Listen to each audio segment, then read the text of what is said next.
Genesis. Lesson 4. The Flood. Memory text, but as the days of Noah were, so also will the coming of the Son of Man be. Matthew 24:37. Jesus thought it important to mention the flood in regard to his coming again. People will be evil and concerned with worldly things. Sin will abound, as in the days of Noah. Not many will believe, or be ready for the return of Jesus. Then the Lord saw that the wickedness of man was great in the earth, and that every intent of the thoughts of his heart was only evil continually. Genesis 6:5.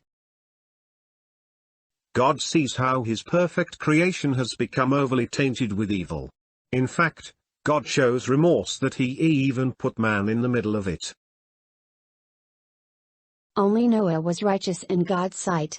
Though God decides to destroy the earth and all on it, he gives the world a chance at grace through Noah. Preparation for the flood. Genesis 6. Verses 7 and 8. So the Lord said, I will destroy man whom I have created from the face of the earth, both man and beast, creeping thing and birds of the air, for I am sorry that I have made them. But Noah found grace in the eyes of the Lord. In all the earth's wickedness, it seems that only Noah was faithful to God. So God chooses Noah to build an ark that will be for his family, and those that want to be saved. Noah listens to God and sets out to not only build the ark exactly as God directs, but also preach of the impending destruction. Genesis 6:22. Thus Noah did, according to all that God commanded him, so he did. Many times it is mentioned that Noah did what God directed. Noah is now a builder and a prophet. The word ark can have several connotations. It is a way to preserve life and to be a sign of God's presence. God always wants to be with his people and offer salvation. The plans for building the ark are very detailed. Noah must pay close attention, as everything God said mattered to the eventual outcome and success of survival of animals and mankind. God is a master planner, and Noah must be a master builder. Later on, Moses takes on these same roles.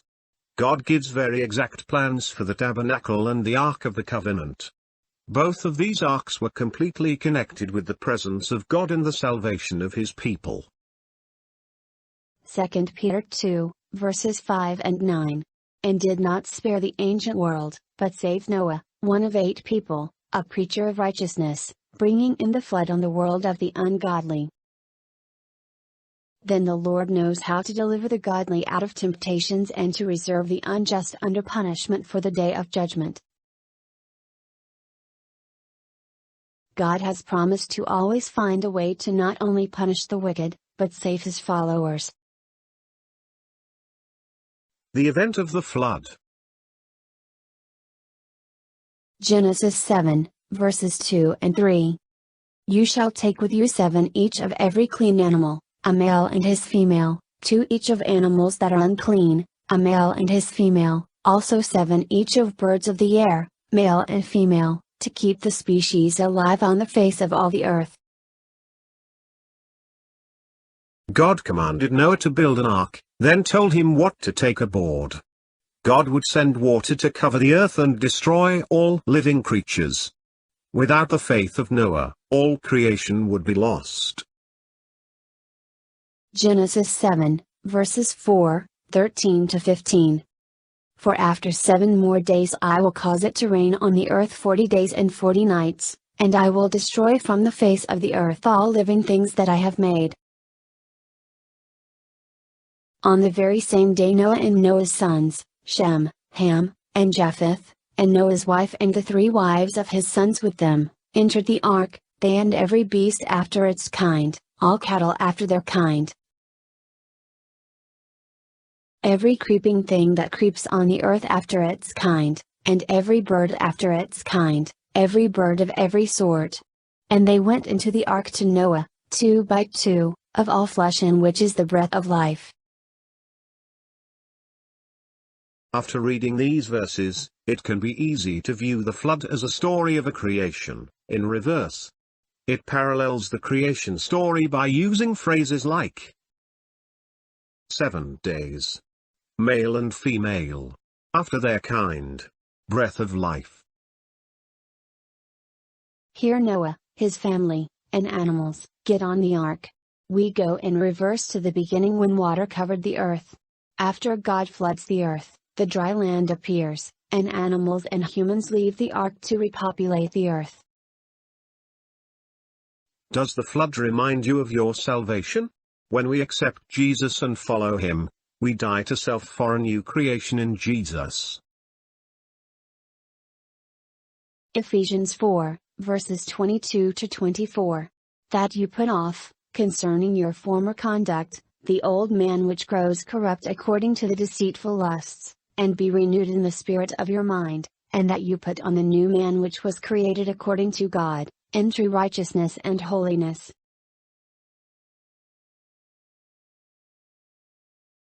The end of the flood. Genesis 7, verses 22 to 24.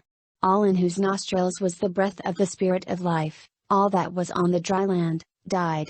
So He destroyed all living things which were on the face of the ground, both man and cattle, creeping thing and bird of the air.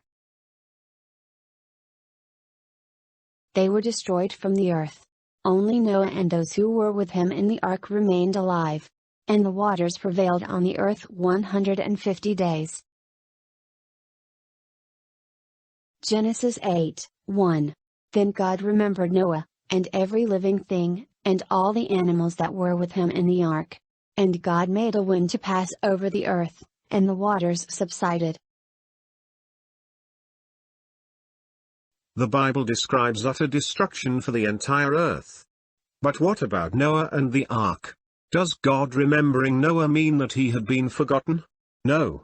This statement of remembering is God acting on His promise. Noah might have been asking himself if he will ever be rescued. God in effect says not to worry. He is now making good on His promise. Noah was trusting God as to when it would be safe. Noah does not just open the ark. First he sends out a raven, then a dove. Noah, while waiting on God, undoubtedly gets anxious. This was not unfaithfulness. Noah had a heavy burden entrusted on him. It was his obligation to be a human caretaker. Noah was simply doing his duty to all on board, just as we are called to seek and test. The birds first released found no resting place. Noah waits 7 more days and sends a dove. The dove returns with an olive branch. Waiting another 7 days, the dove released does not come back. Noah took this as a sign that the waters were dried up from the earth, and Noah removed the covering of the ark and looked. Genesis 8, verses 15 to 17. Then God spoke to Noah, saying, Go out of the ark, you and your wife, and your sons and your sons' wives with you. Bring out with you every living thing of all flesh that is with you, birds and cattle and every creeping thing that creeps on the earth. So that they may abound on the earth, and be fruitful and multiply on the earth. Throughout this story, Noah remains faithful to God. He waits for God's commands. He acts on God's commands. Noah does not take the final step of leaving the ark until he is sure of God's directions. We can be sure if we seek, test, follow, and obey, God will always remember and fulfill His promises.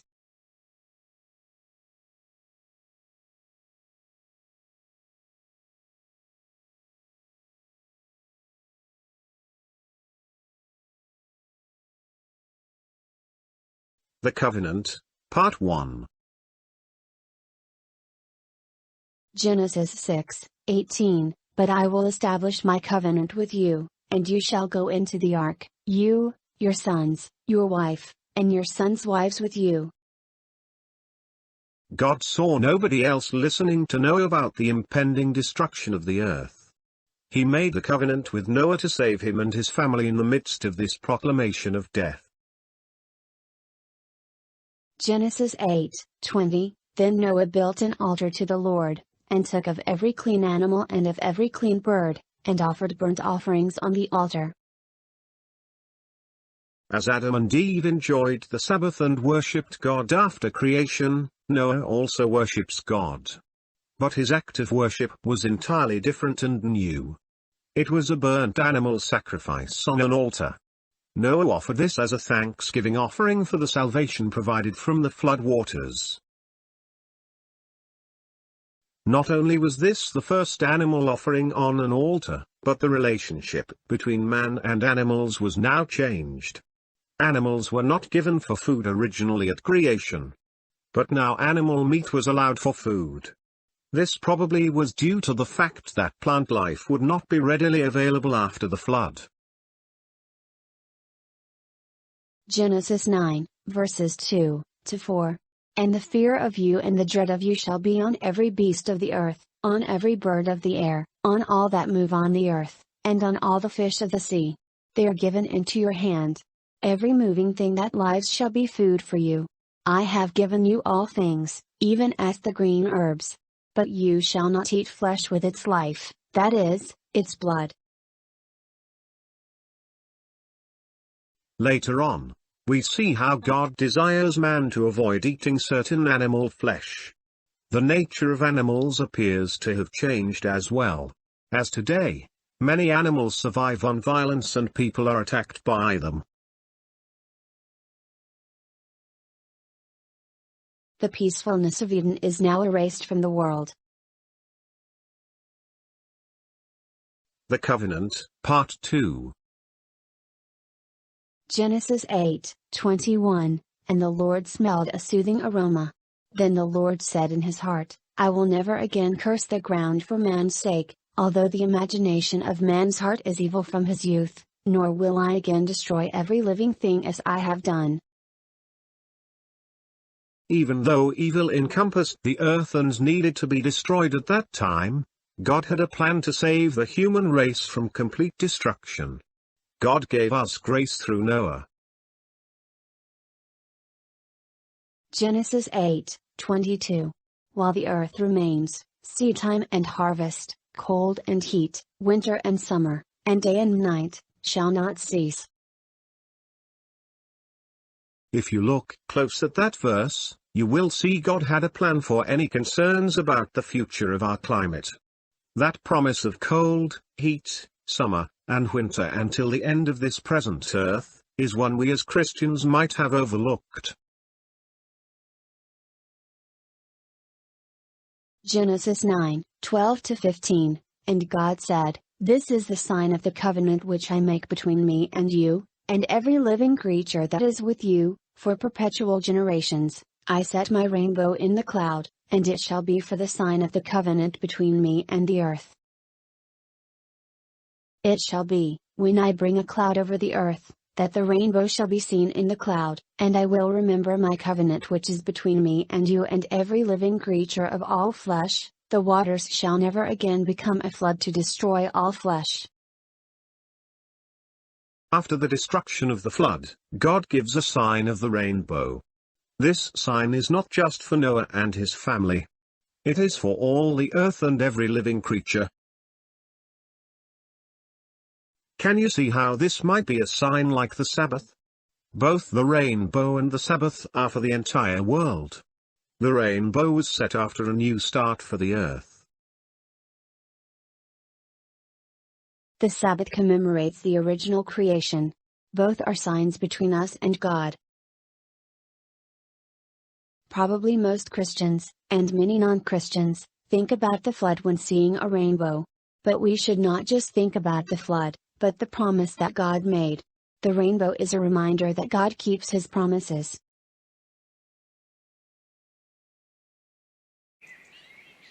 As we gaze upon the beautiful sight, we may be joyful in God, assured that He Himself is looking upon this token of His covenant, and that as He looks upon it He remembers the children of earth, to whom it was given.